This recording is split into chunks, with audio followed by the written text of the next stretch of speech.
Hello and welcome to the City Manager's Report. I am Jill Fraley, joined by Pikeville City Manager Donovan Blackburn. As always, couldn't have a manager's report without you being here. It would be hard. It would be very hard.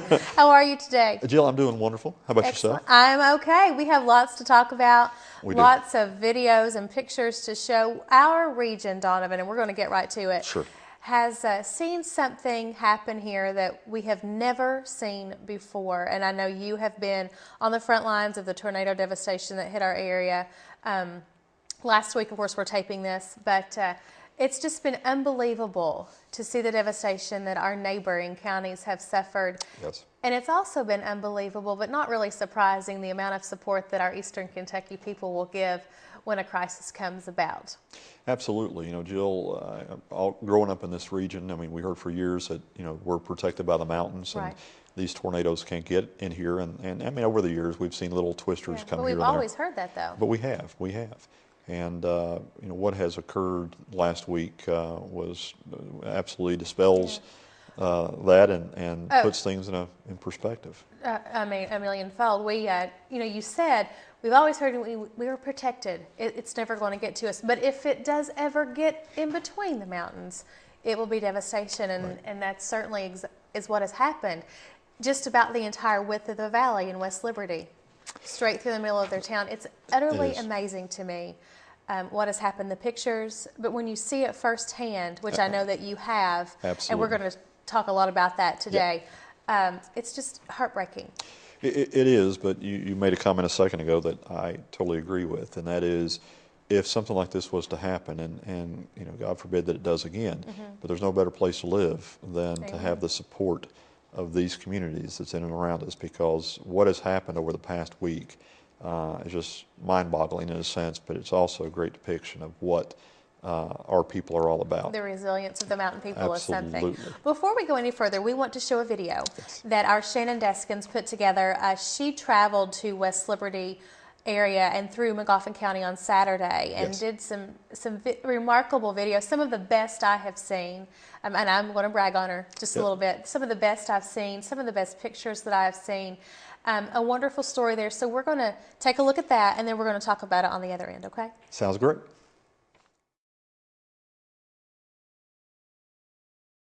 It looks like we're right in the midst of a tornado outbreak and could be throughout the afternoon and even into the overnight hours. The tornado outbreak of Friday, March 2nd, 2012 is now being called the largest on record for the month of March. Over 100 tornadoes were reported from 10 states, breaking the old record of 74 tornadoes set March 11th through 13th of 2006. But unlike most tornadoes, which we think of happening in the flatlands of the Midwest, several of these tornadoes touched down in the mountains of East Kentucky. The death toll from Friday's storms as of Saturday afternoon was 36, with 19 of those being in the state of Kentucky. Deaths were reported in Johnson, Menifee, Lawrence, Laurel, Morgan, and Kenton counties. Over 300 people were transported to hospitals to be treated, and hundreds more are now left to pick up the pieces, literally, of their shattered lives. The city of Salyersville in Magoffin County was hit by a powerful tornado, and much of the city sustained damage. Residents were out early Saturday morning helping each other sort through the damage. All I know is it just got quiet, dark. My fiance, who's chief deputy sheriff, called, told me to get to shelter, and I did. Just golf ball size hail, and then it was over, and this is what's left. Actually, my mother was at home and I couldn't get to her, and I was on the phone, and she just kept saying, "It sounds like a train coming through on me. It sounds like a train." This is one of my friend's house, which actually set over here on this bank. It was a brand new mobile home, and it just blew across the road, and this is the remains of it. And then after it left, my daughter came and got me, and I went down to the shelter. That's the community center there, and helped with people. I went around and talked to them, encouraged them, prayed with everybody that wanted prayer, and just tried to help all I could and encourage them, because, you know, God's the one we got to look to at a time like this. Traffic was bumper to bumper and backed up for miles both east and west of Salyersville as people from all across the region just wanted to see the destruction. Officials with the National Weather Service spent much of the day Saturday surveying the damage in Magoffin County, finally announcing that the tornado that leveled Salyersville was an EF3 with winds between 136 and 165 miles per hour. And remarkably, no lives were lost in Magoffin County. However, that cannot be said for neighboring Johnson County, where 2 people died. The areas of Hager Hill and West Van Leer were the hardest hit, where several homes were totally destroyed. Steve Rose, a Johnson County constable and pastor of the Concord Independent Church of Jesus Christ, was on his way to the church Friday night when he heard bad news. I was actually en route, hopefully, to open the church so the people that had been had trouble or devastation would have somewhere to go last night. And then one of the firefighters, I believe, got on the scanner when I'm a constable, and he told me that our church had been hit also, and it took our fellowship hall out also. That was our fellowship hall, and we used it for Sunday school rooms also, but it's destroyed. So we took a pretty good hit. And of course, we're blessed that no one was hurt. Even the building behind you there to the right was actually 2 apartments right over here, and there was one gentleman in that, and they pulled him out and took him to the hospital, my understanding, and released him last night. So, but we have lost some lives here in Johnson County, and our prayers go out to those people. More than 220 National Guard troops were dispatched to assist storm relief efforts in Johnson, Laurel, Magoffin, Menifee, and Morgan counties. And Governor Steve Beshear signed an executive order on Saturday implementing Kentucky's price gouging laws statewide. And that will allow investigations into any complaints of price gouging involving gas, building supplies, hotel rooms, and goods and services. For continuing updates on relief efforts across the region, stay tuned to the stations of East Kentucky Broadcasting.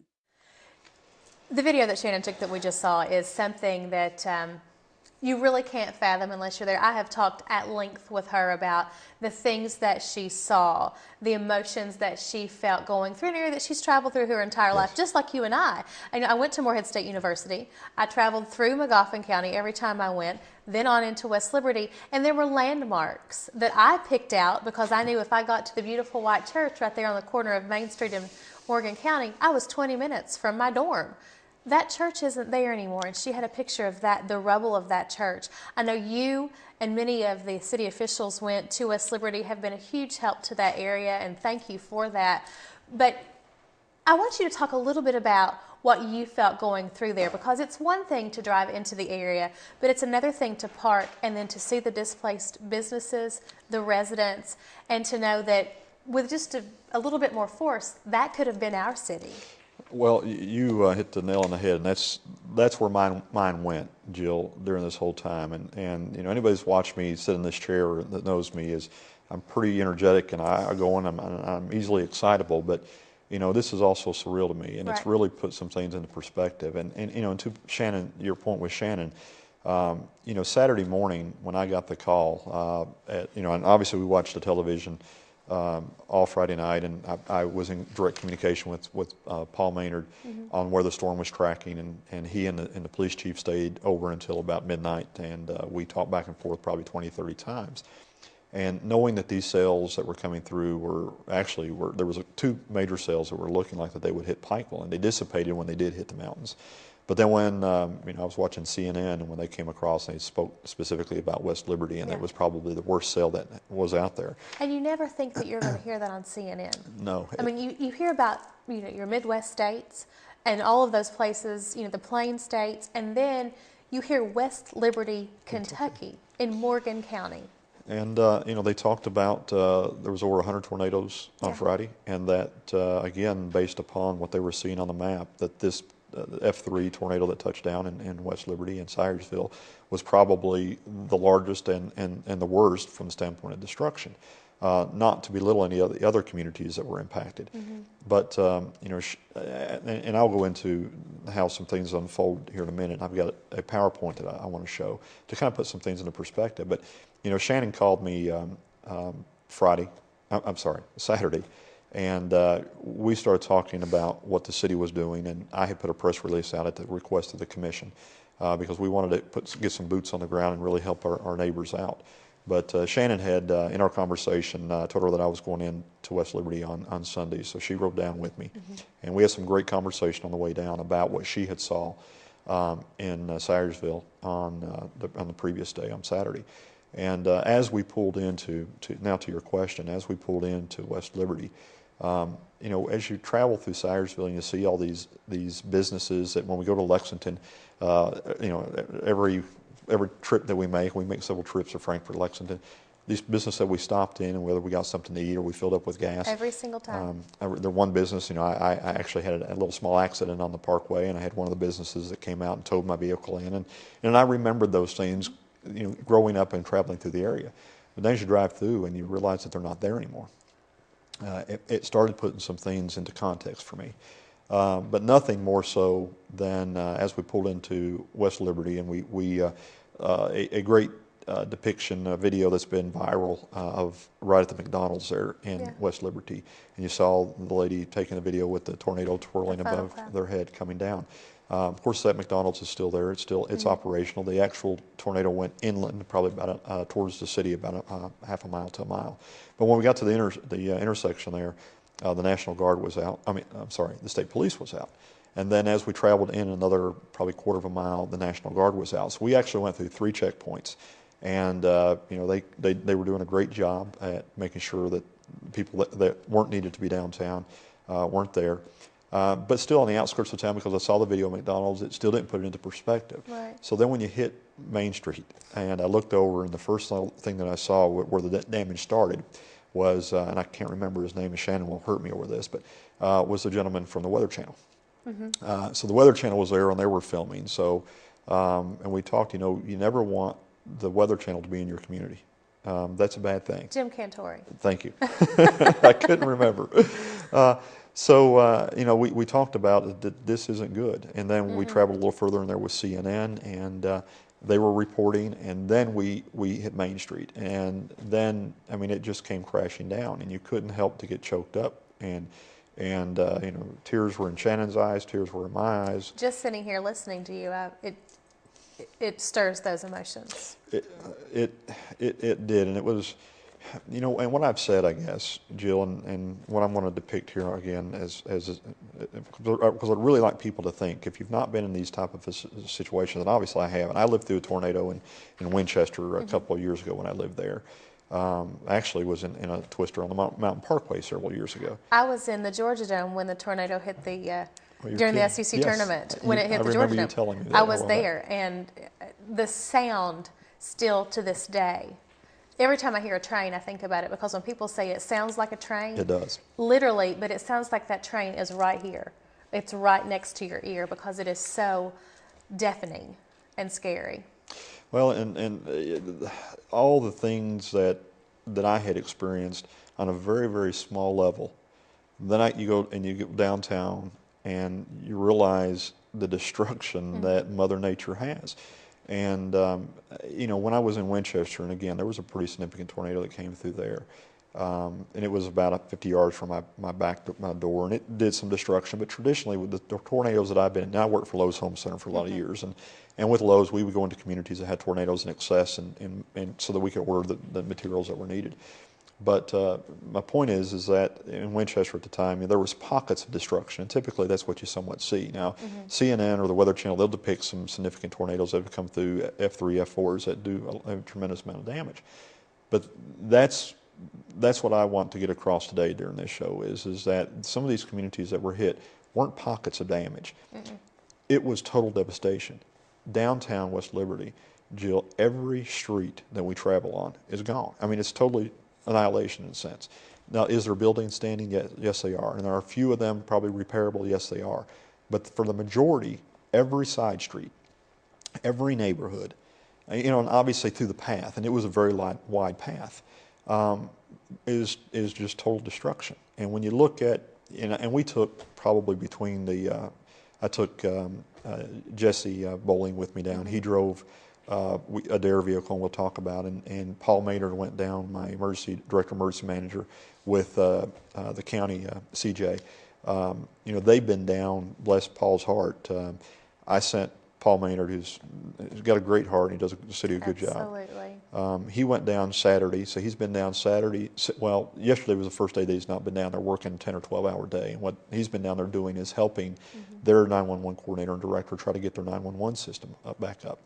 But we took, you know, probably a couple hundred pictures between Shannon, myself, Paul, and Jesse.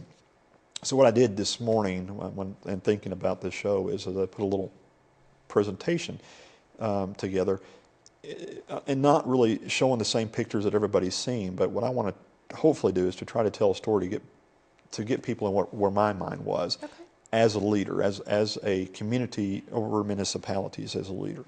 So if you can bear with me, and then we'll come back after this and talk a little bit about what the city has tried to do and what the community has tried to do, and some of the stories that you and I have heard that I think is important for this community to hear. Okay. Of course, as we pulled in to West Liberty, this was one of the first parts that we saw. Whoops. And again, this is Main Street, and Paul and I are depicting the picture, and they're with the National Guard, and this is a small piece, but I'm just absolutely bewildered, and it because it all was so surreal. But when you look at a downtown area, and this is their downtown, and the first thing that I thought of standing on Main Street is if this had came and those cells had hit Pikeville, what they encountered, how would I, as a leader, as a community, how would we react and how would we build? And one of the stories that I'll tell, and this is looking down Main Street, and you can see some of the historical buildings are damaged. Their Main Street is just absolutely, totally gone. The church that I was speaking about, now correct me if I'm wrong, is up in the upper right-hand corner. Right-hand corner. Yes. That's the church. So that would be if you're heading into, as you're going toward, say, Moorhead. Yes. Okay. And with Preston Street, right by the church, where Regional connects there with Preston. So you're looking at Main Street. And as you can see, the devastation that as it goes down, and this isn't, you'll see some pictures here in a second, because what it looks like is just rooftops, but it's not just rooftops. And again, on Main Street, there are municipal buildings, and again, these are some overhead shots, and I'll show you some devastation here in just a second. But as I came into town and I met with the city clerk, and again, she kind of put it in perspective for me, because we sit in our chair and from our couch, and we watch CNN, and we see all the pictures of what's happening. But when you're on the ground and you've not been able to leave your community, you don't realize what kind of communication is getting out there. Right. You don't realize, and an understanding, they had no communication. They have no cell phones, they have no phones, they had no television, they had no way of knowing what was being reported or how widespread the damage is through the pictures, because they're in there living it. But as you see now, as we drill down, the tops of the buildings are all gone, the interior parts of the buildings are all gone, and this is just Main Street. Because obviously this is where government, and that's what I did from my perspective, is looked at it from government. Because I remember these businesses. There's a Seasons flower shop Yes. there that I would often stop at on my way home from Moorhead. I did see a close-up picture of it that Shannon had, and it just broke my heart. well, and that's, you know, as you look at it, to your point, Jill, is think about it in the sense of your community. If you woke up tomorrow and this happened to our community, Oh, absolutely. the places that you point blank, or as you just said, that you used to shop, the places that you relied upon. There it is, Seasons Florist. Yes, this is Main Street. This is what it looks like today. So again, I imagine downtown Pikeville, all, you know, the $300 million worth of projects we have going on, the Renaissance program, all the wonderful things we've done for our community. This could be our community. Absolutely.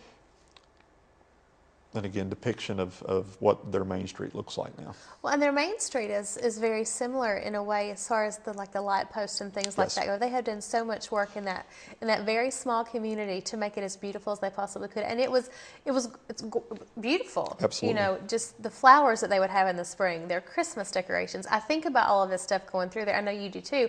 And then I think about our Main Street and what we have done here, and it really, you know, it could have just as easily been us. Absolutely.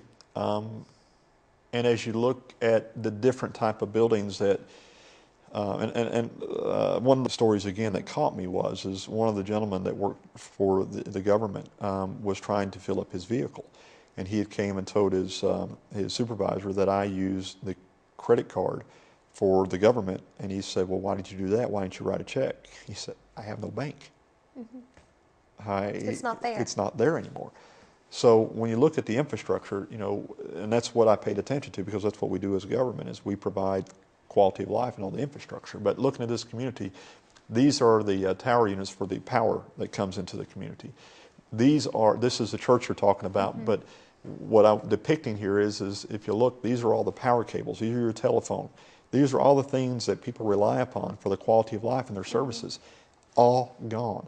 And when we pulled into town, and AEP was in there, and they were drilling hole after hole after hole. I mean, they were boots on the ground doing a wonderful job trying to get the service at least started and back up. But every single pole downtown, even the metal poles, were snapped, gone.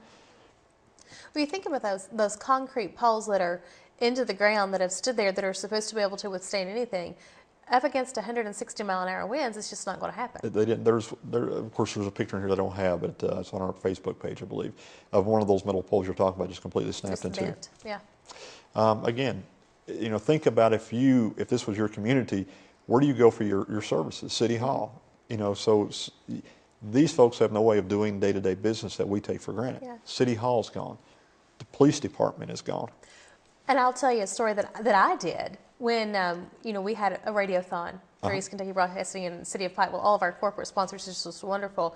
I needed to get a hold of Tim Conley, who is the judge there in Morgan County. And so I, just like I always do, I pick up the phone and I dial a number, and it just rang and rang and rang. And for a minute I sat there and I thought, what in the world? And then I thought, Jill, sit and think about what you're doing. Their courthouse doesn't operate. They have no phones. And I thought, that really spoke to me. And I thought, man, there's no communication. It's gone. It's not there. Well, and again, the clerk told me, she said, you know, Donovan, the first day, you know, we were there on Sunday. She said, I hit Friday night and all day Saturday. And then today, she said, today's the first time that I've been able to get communication out to my family that lives away from here that I was okay. All they saw was the devastation. They had no idea because they couldn't get up with us. Yeah. We'll talk about Johnson County in a minute. I had that same experience with my family. Well, again, the police department hit. This is a picture of all their vehicles were damaged and beyond repair. The police chief was using his personal vehicle, and this is it. This is his personal vehicle that he was actually driving the day we got there. As you can see, it has no windows. The back end was out, and which you can't see now, but right before we took this picture came a heck of a squall. The snow came through the area. Right. And he had pulled into the parking lot when the snow was peppering, and it was just peppering inside the vehicle. And I just, it was just, again, put some things in perspective. Never expect to see that. You know, you just. So we took down one of our vehicles, our DARE vehicle, and this is the police chief. And as you can see, when we arrived and we had talked to him before we showed him the vehicle, he was very stern. You know, it was his community. He was doing what he should be doing. As you can see by the smile on his face, he was really very, very, very thankful. We took down 2 vehicles for their force. The mayor of Winchester, who's a good friend of mine, he was actually downtown the same time I was there. And he had asked me, he said, Donovan, I'm trying to get up with the mayor. I can't find him. What can we do? And I said, well, you know, I just talked to the police chief. They need a couple more vehicles. And Jill, literally within about 45 minutes to an hour, Winchester had 2 police vehicles there also. So, I mean, again, it was just an outpour of different communities coming together in eastern Kentucky trying to help our neighbors. Their justice center, their judicial building, gone. Their sports complex, their schools, gone. When I saw this picture, it's a beautiful football field if you've never been to the Morgan County football field. And I thought, were they just going to resurface? And I thought, no, the grass has been taken away. The turf is gone. The turf is gone. And now, the building just beyond that, is that their school? That is part of their school system, yes. So, again, City Hall, police, schools, judicial center, power, telephones, banking, their financial community. This is their bank that's downtown, one of the largest buildings. Yes. Their hospital, their physical therapy, you know, the place where you get your basic services, all devastated. This is one of the biggest ones that really got me.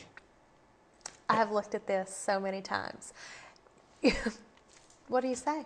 Well, you know, there are really no words. There isn't. We drove by the cemetery, and it got me because, you know, both my parents are deceased. Right. And my dad died a couple of years ago. My mom died about 7, 8 years ago.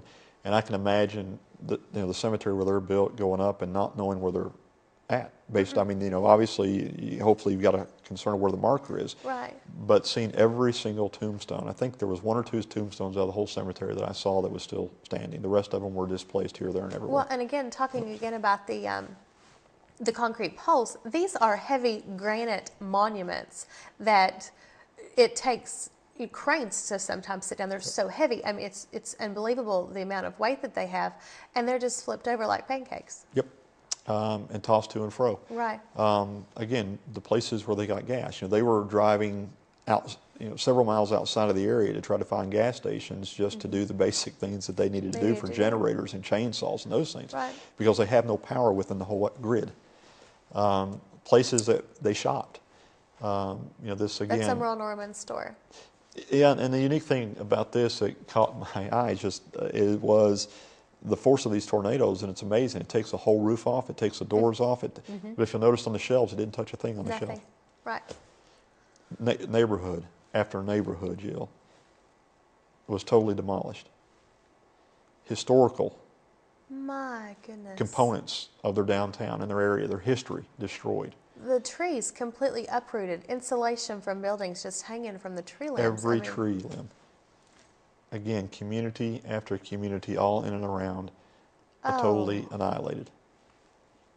And I guess what I was trying to tell with what I tried to depict by all the hundreds of pictures that we had is again, just put yourself in this position. You're in a community that you need to rebuild from the foundation up. Right. And these are resilient people. They were down there with smiles on their face. They were very thankful. I told you the story about the clerk and the police chief, and after that we talked for a little while, and I talked to the clerk, and I said, you know, I don't really know what to say, and I said, other than our community is praying for you. And she got tears in her eyes and said, that's what we need. Yeah. But after we gave them the police car, it was heartwarming because they asked for my business card, and they said, when this is all over and done with, because of what your community has done for us, you know, I want you to come here. I'm going to cook for you. And I said, I'm going to take you up on that. Yeah. I can't wait for you to be in your For the home day. to where you can fire your stove up and we can sit back and talk about what all has transpired. So. Well, I know that as we've talked, we've sat here and looked at the pictures, and you talked about the two vehicles that the city of Pikeville took to West Liberty. But there have also been other places and donations that have been taken to West Liberty, and it's just, I was talking to Jesse Welling yesterday, and he was telling me, you know, even after you did, about the enormity of supplies that have been taken that way. It's amazing.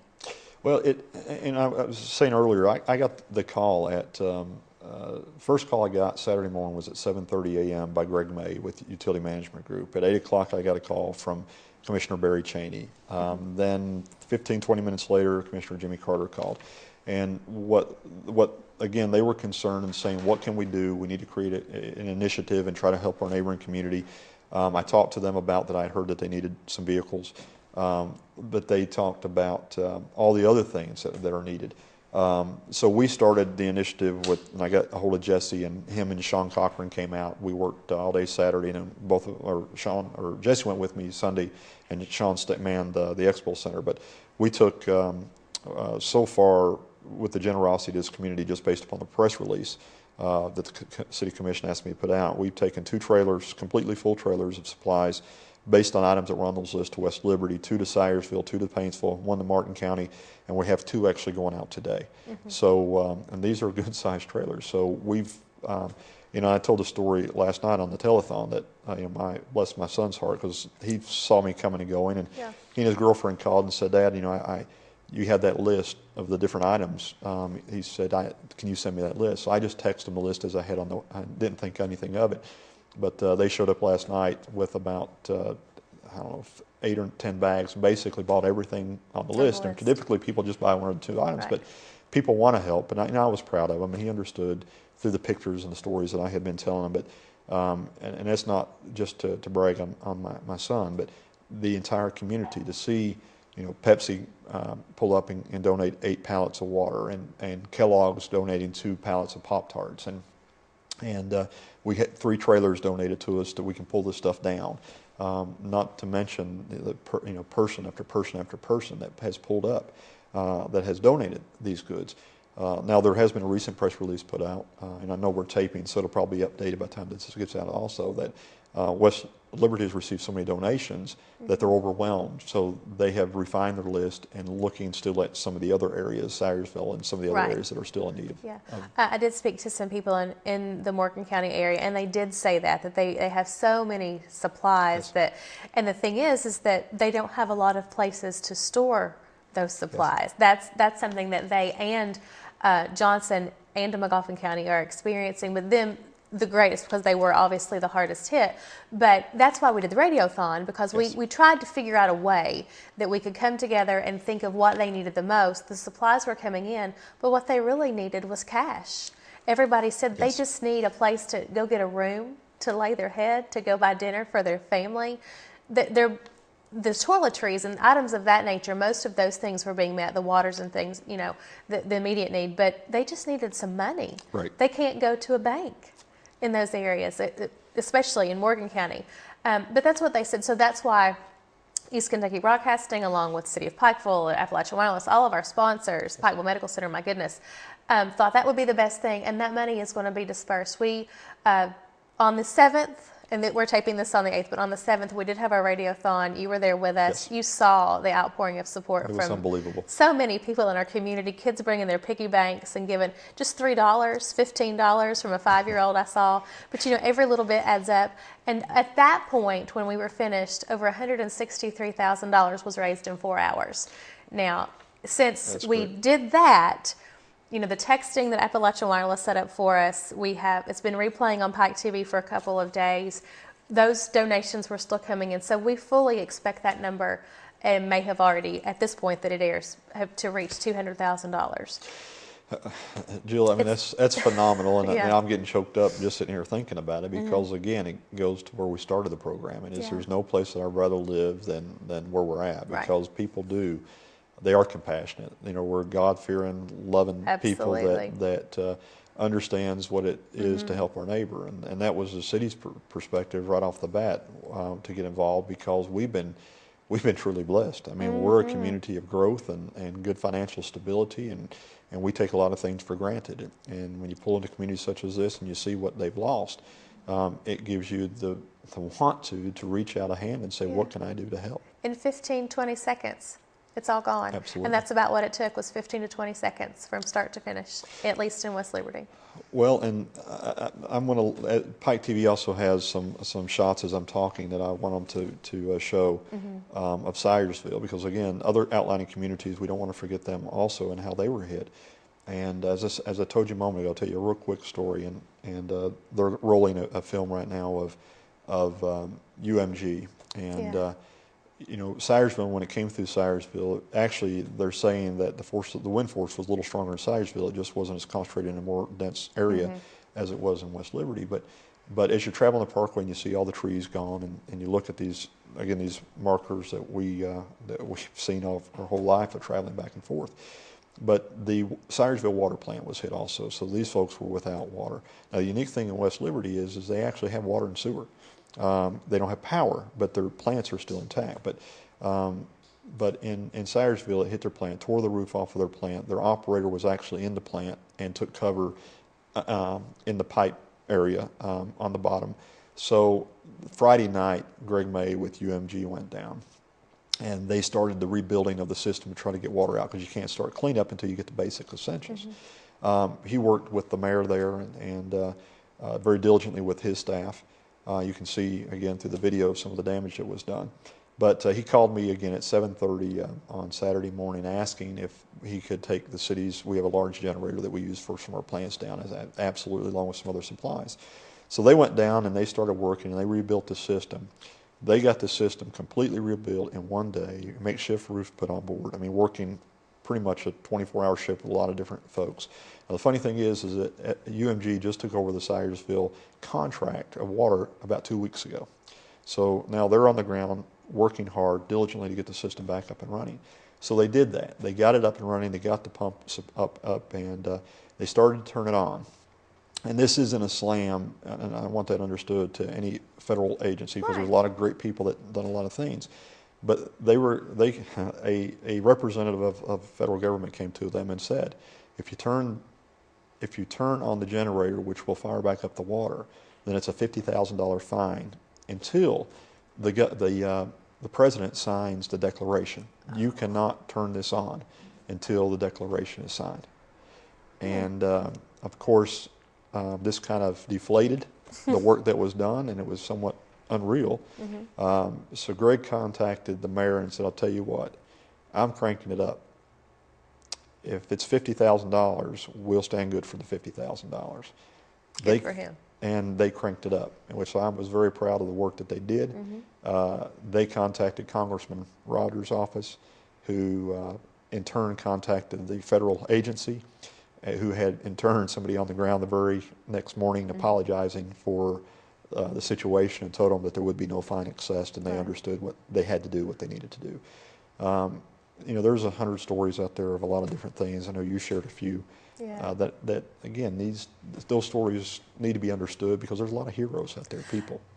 And that's my next point. There are a lot of heroes, and you were telling me, and I want you to tell the story now about the McDonald's in Sayersville. Tom Hutchison shared a story with you that I didn't know about until you were just speaking before we started our taping today.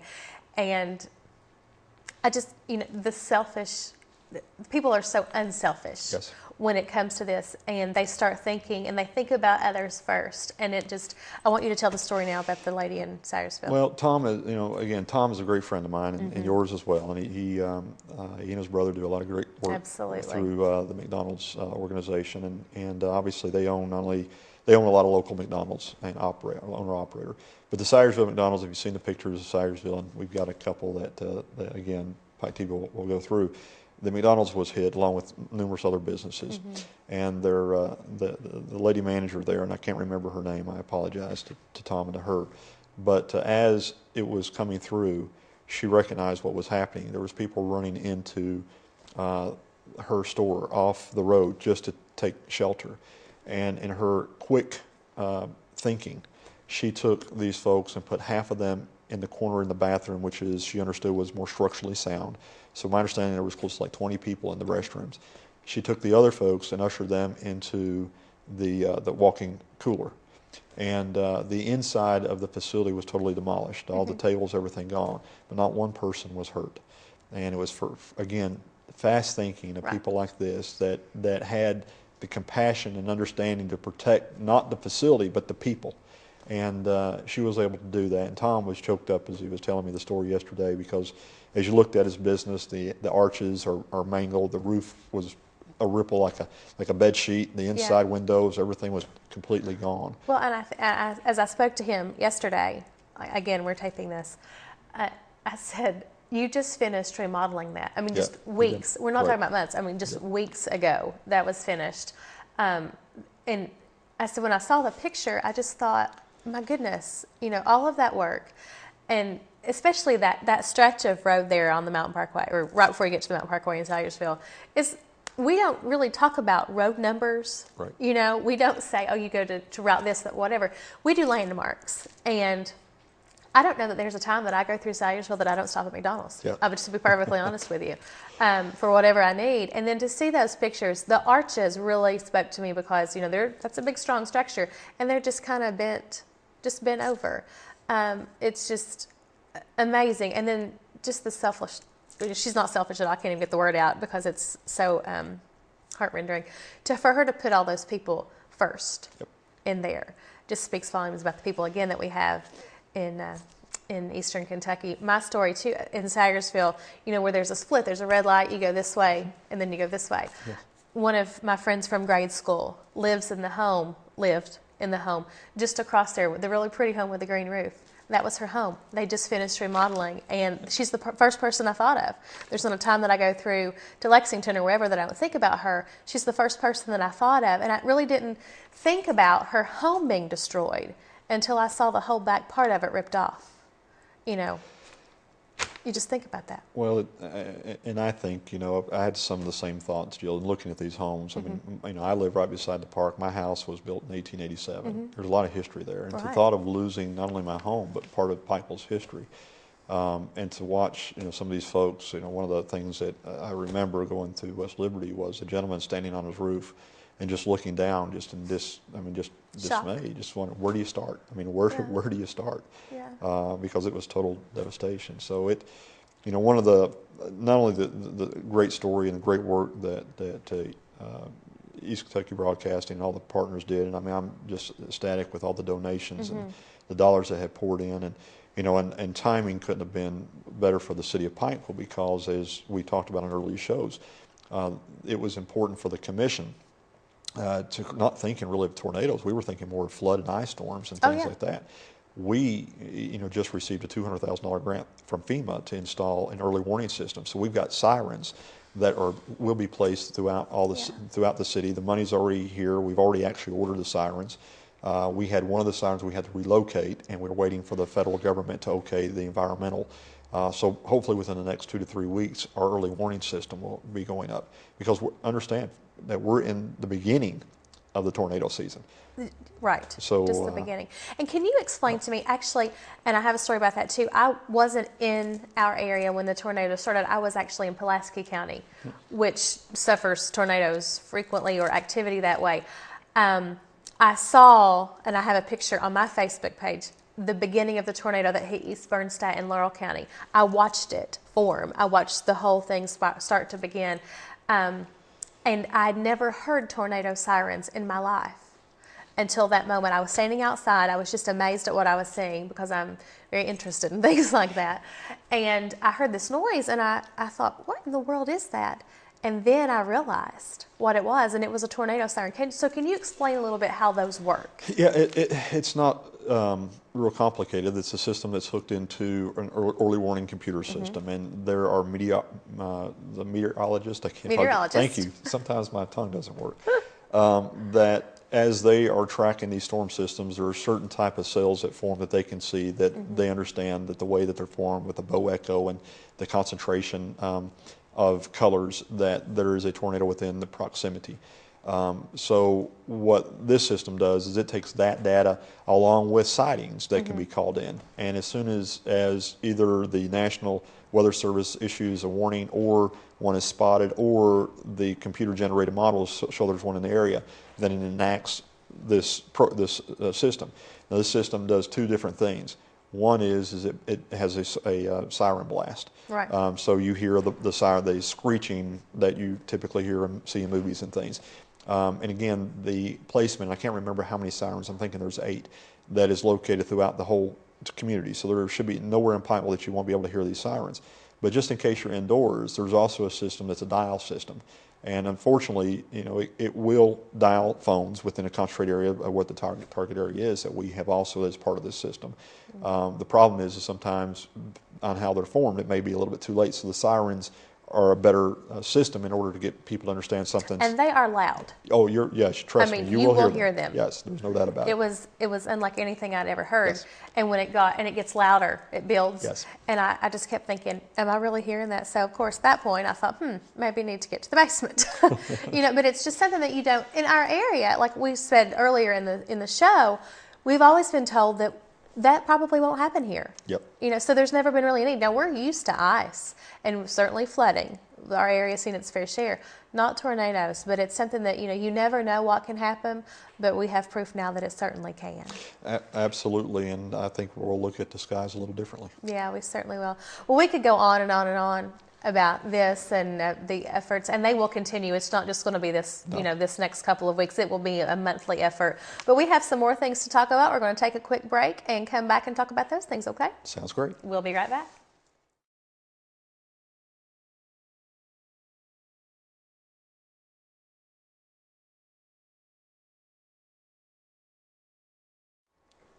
Welcome back. This is the City Manager's Report. Donovan Blackburn here. Now, we have discussed, of course, the devastation tornado in our area, but now we want to talk specifically about the city of Pikeville and things that are going on here that we can look forward to. A lot of growth. We talk weekly about the growth and infrastructure and how it just affects everything. It's a trickle-down kind of effect that it affects everything in our area. Right. I know that you have some slides here that we want to focus on about the growth that we're experiencing now. Yeah, absolutely. Jill, one of the things, and as, again, leadership in city government, our job, the city commission and the mayor and myself, is to project out where we need to be to ensure that we can handle what growth is coming forth. And as we have said on previous shows, one of the things that we're extremely blessed on in our community is that we have been a community of growth. I've got a slideshow, and the first slide that I have up there is actually an article that was done by the Kentucky League of Cities, the heading was Pikeville's growth is well cultivated. And we were one of the first cities, or actually that was the first city that was featured through the Kentucky League of Cities magazine. This magazine goes again to 420 cities across the state of Kentucky. And I've received several calls from other communities asking how are we doing this and what's going on. So, and a lot of it is just good old-fashioned hard work and vision and creating the necessary infrastructure that's needed. But when you look at Pikeville's growth right now, one of the things that you're going to be reading and seeing a lot about over the next probably 2 years is about sewer. And again, I know we talked about it during the last show, and it's something that's not real fun to talk about, but it's a necessity because without infrastructure, you have no growth. And unfortunately, sewer plants and water plants and other infrastructure systems are fairly costly, but if you do them in the right way, they are affordable, but you have to make sure that you have a good plan. So what I wanted to do today is to kind of give an intro to why we're talking about this and why this is important, to kind of help educate the community, because it's not just about going out and building something new. It's about the reason you're building something new and the necessity to build something new to ensure that our quality of life continues to move forward, jobs are created, and all the things that we've accomplished over the last several years.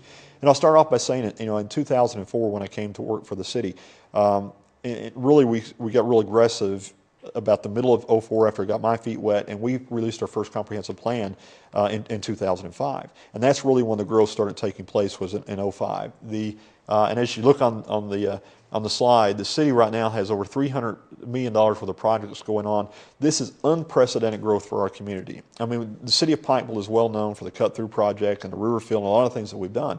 But if you look at what's happened, we've put over $15 million worth of sewer projects and water projects to create the infrastructure needed for the growth we're getting ready to talk about. The other thing is we've generated, I was very surprised. I did this slideshow for the commission this past Monday during a work session, and since 2004 forward, we've generated over $23 million in grants for this community. These are dollars that didn't come out of our community's pockets. It's federal dollars, state dollars, that has helped us grow the community. And I appreciate people like Ray Jones and Leslie Combs and Keith Hall that's helped us get some of these dollars, Hal Rogers, the governor's office of local development. So we've gone a lot of different paths. I have a grant writer on staff, but again, we've done a very good job at bringing dollars to our community that's helped us with this. And why is that important is because of the publication that you see is that again validates what I'm arguing, I guess, and what my points are, is that the city has really grown in a major fashion. And as I mentioned earlier, just in the past month, I've received calls from the mayor of Glasgow and Danville and Somerset just asking about different projects and programs that were going on. Now, sewer, which is what we're going to be talking about, and the need. When I came on board in 2004, the city was using about 650,000 gallons on a 2 million gallon plant.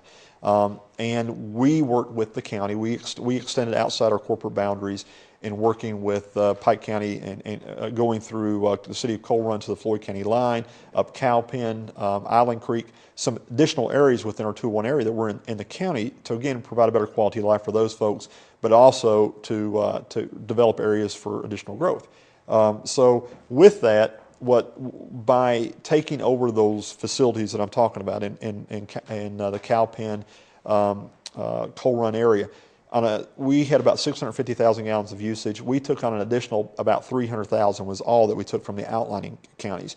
Because the question is you've got a 2 million gallon plant right now. if you had a 2 million gallon plant, you only had $650,000 in usage, and we layered on 300,000 gallons, so you're at about 1 million gallons. Well, what happened to the other 1 million gallons in capacity? Isn't that enough? Because that plant's been here for 20-some years. And the answer is, because of this unprecedented growth, the answer is no. What the next slide that I have is, these are just new businesses that since 2005 have come to the city of Pikeville. And I won't read them all off, but again, these are all, and this, I got another slide. Well, I'm not and done. when you look at it, like, did you see my face? Yes. When I looked at it, I was, really? Wow. And that's what a lot of folks, again, we forget sometimes, because as We see it every day. You see it every day and you forget. But I went through the tax office, and again, these are all new businesses. And I apologize, I know the slide's a little off. When you do it on the computer, it okay. turns out sometimes. But as you can see, all the bullet points, these are all the different businesses, and these are some large businesses in the community. Yes, they are. Again, continue new businesses on the top, and then you look at the new housing developments below that. Again, you can see just, again, since 2005, in 7 short years, this is what has been added to our community, which is important. Now, the next slide that I've got up here, we said, well, why is our sewer plant capacity, if we had 1 million gallons, then where do we lose these gallons, or how is it being utilized? So we took some of our biggest businesses, and we took a 5-year trend. And what you see is just by the 15 or so businesses that are up there, and these are Applebee's, Zool's, Gaddy's, Hatfield McCoy Car Wash, the Holiday Inn, Food City, Landmark, the Medical Center, et cetera, et cetera. Since 2007 to 2011, these businesses alone has grown by 372 gallons per day. These are just expanded businesses. The Pikeville Medical Center expanded.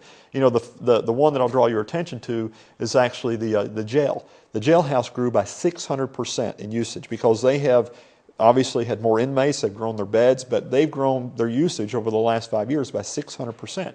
So it's not just, my point is, it's not just business breeds business, I guess is what I'm trying to say. Absolutely. Is when you come in and you develop new business in your community, then you create a bigger demand, and those businesses tend to grow. And when those businesses grow, you have, again, additional usage.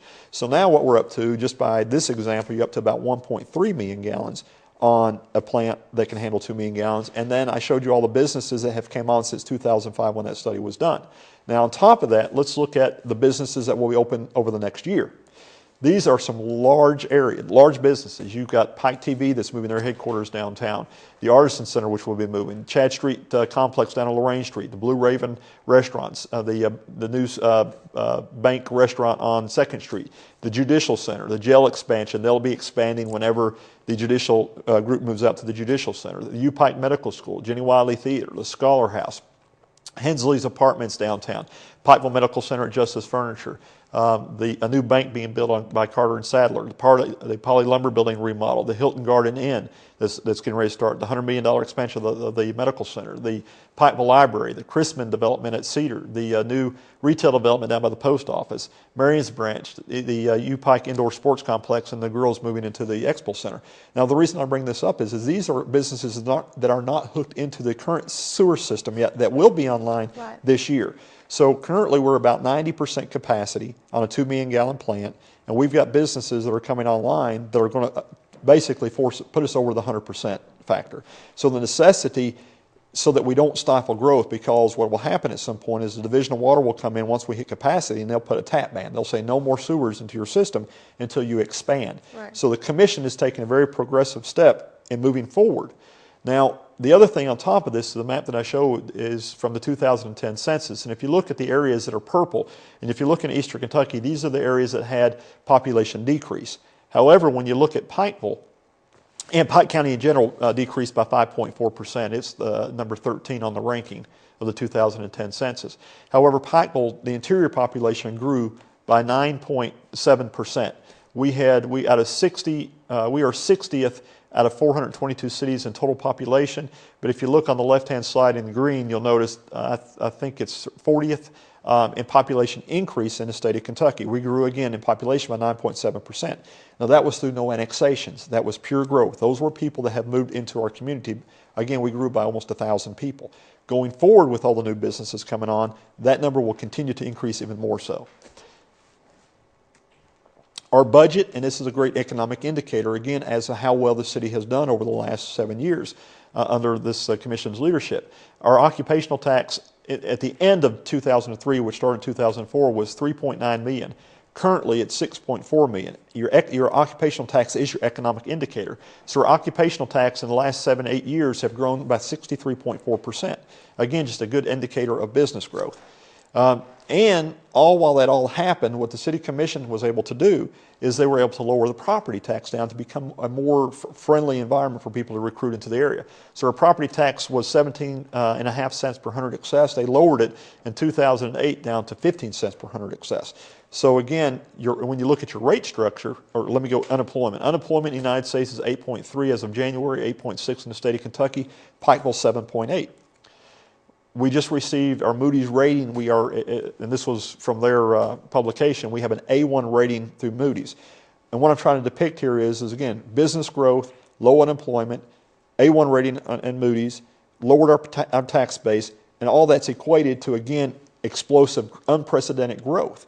So again, through the Commission's vision of the comprehensive plan, we've seen some unbelievable growth. When you look at our sewer and water, this is a rate study done by Cannon & Cannon each year. The average rate in the state of Kentucky is $32.25 per month for a residential user who the average user uses 5,000 gallons of usage. And based upon the average person, again, it's $32.25 in the state of Kentucky. City of Pikeville is $20.